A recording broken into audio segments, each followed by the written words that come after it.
Պետությունը ունի 3 հիմնական ենթակառուցվածքային ուղղություն։ Առաջինը ջուրն է, երկրորդը գազը, երրորդը էլեկտրականությունը։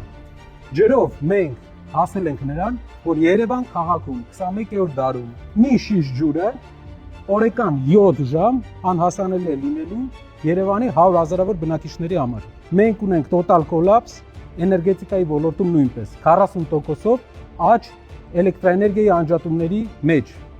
Ջրի մեջ ունենք անկում մատակարարման, էլեկտրաէներգիայի մեջ ունենք աճ անջատումների եւ մեր արտաքին քաղաքականության սխալ քաղաքականության արդյունքում մենք վտանգում ենք նաեւ գազամատակարարումը մեր երկու հարևան երկրների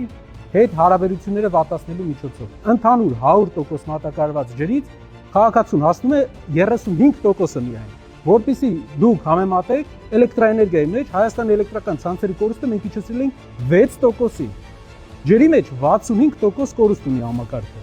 Սա ոչ էֆեկտիվ կառավարման արդյունք է եւ պետական քաղաքականության բացակայության արդյունք է։ Ամենաջրառատ երկրներից մեկը տարածաշրջանի չի կարող բախվել այս խնդրի հետ։ Ջուր կա, կառավարում չկա։ Բոլոր ոլորտներում մենք ունենք տոտալ պարտված քաղաքականություն։